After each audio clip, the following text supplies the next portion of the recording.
Oke teman-teman, sekarang kita udah berada di dalam SPSS-nya. Hari ini kita akan menghitung korelasi produknya ya, teman-teman. Nah, jadi di sini kita sudah ada datanya ya. Jadi teman-teman kalian bisa masukkan datanya.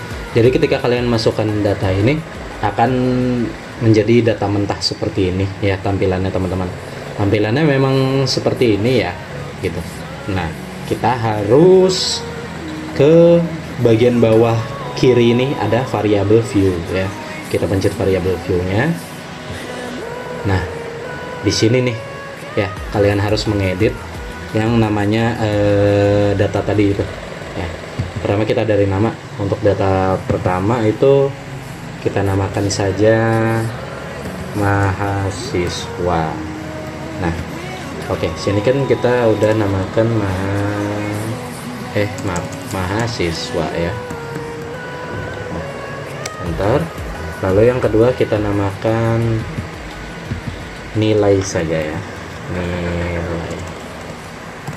Nah, untuk teman-teman buat yang mau misalnya dua kata gitu, misalnya mahasiswa UNESA gitu, itu nggak bisa pakai spasi ya teman-teman di sini. Jadi gantinya kalian nanti pakai underscore. Oke. Nah, tadi kan ada nol ya tuh. Sementara kalian kan nggak mau hasilnya ada nol lah misal gitu, nggak mau pakai desimal. Desimalnya kalian nolin aja dua-duanya. Nah, kecuali misal kalian data IPK itu kan biasanya 400 ya, 300, 200 ya, itu pakai desimal. Jadi satu desimal tuh 10 gitu. Nah, ini kita nolin sengaja ya. Habis itu kita langsung aja ya, measure-nya kita ubah menjadi scale ya, agar ini bisa terukur gitu, terhitung. Nah, jadi nanti kalian tampilannya itu kurang lebih seperti ini ya teman-teman ya, untuk menghitung korelasi produknya ya. Nah, ketika sudah ini kita kembali lagi ke data view nih ya, pojok kiri bawah seperti biasa data view, kita cek lagi. Nah, data yang mentah tadi akan berubah. Apakah ini udah selesai? Belum, ini baru mau kita olah. Oke. Nah, sekarang kita analisis dulu nih teman-teman ya. Kita ke analis nih, ada di atas, di bagian atasnya tulis bar. Kita analis aja lah data ini.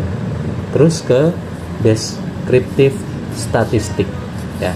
Setelah ke descriptive statistik kalian pencet sini ya, kalian ke explore. Nah, di explore ini kan ada dua data nih tadi nih ya. Ini kita masukin ke dependent list, lalu ini juga kita masukin ke dependent list ya. Apakah ini udah langsung di oke saja? Tidak, belum. Kita ke bagian plots-nya dulu teman-teman. Nah, di plots ini kan ada seperti ini ya, tampilan. Kalian centang yang normality plots with test, lalu di continue ya. Sebelum itu juga ubah dulu statistiknya ya, confidence interval for min 95%. Nah, ini adalah kode error ya. Misal kalian di soal kalian dapat kode error 0, misal dapat kode error tuh 10% gitu ya. Nah, 10% berarti kan ininya 95% gitu loh. Nah, kalau 5% berarti ininya 95%. Nah, biasanya kalau misal berupa data gitu ada ya kalian penelitian kuantitatif ya. Kuantitatif itu bisa sampai 1% gitu. Itu kalau di bidang kayak kedokteran ya.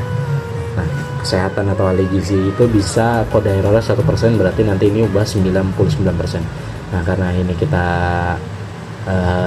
di soalnya tadi itu 5% kode errornya. Nah, ininya jadinya confidence intervalnya itu 95%. Jadi kita continue aja. Sekarang kita oke ya. Sini kita tinggal tunggu hasil aja. Nah, ini udah ada hasil explore-nya ya teman-teman ya. Nah, tuh ya. Dari sini udah ada hasil explore ya tuh. Udah ada data-datanya juga, observer-nya udah ada semua ya. Semua sudah lengkap. Nah, sini kan ada data mahasiswa ya. Nah, oke, kita ke bagian sini. Nah, tadi kan kode errornya kan itu 0,05 ya, itunya alfanya 0,05 karena kode errornya itu 5% teman-teman ya. Kode error itu 5%. Nah, kita lihat di sini ya, mahasiswa. Nah, jadi kalau misalnya hasil datanya ya, misal hasil datanya itu mereka di bawah 0,05%, berarti apa, nilainya itu, datanya tersebut tidak terdistribusi secara normal.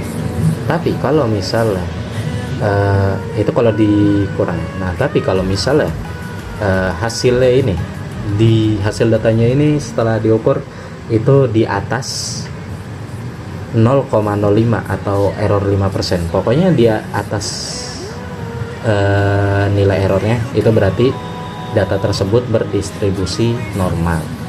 Kita lihat mahasiswa 4,554 itu di atas 0,05, berarti data mahasiswa ini berdistribusi normal. Lalu nilai juga 3,295, ini juga sama di atas ya, datanya udah di atas ini teman-teman ya, udah di atas 0,05. Nah, kedua data ini udah di atas, berarti data yang sudah kita hitung tadi itu tersignifikan ya, tersignifikansi data berdistribusi secara normal ya. Oke, mungkin itu aja hasilnya ya.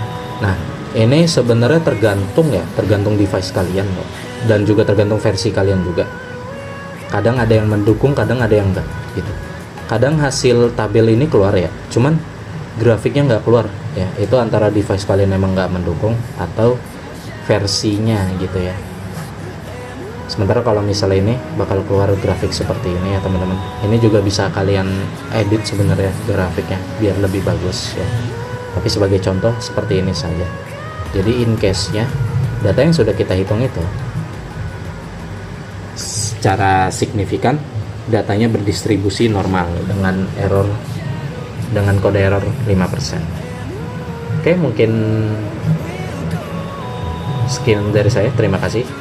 Wassalamualaikum warahmatullahi wabarakatuh.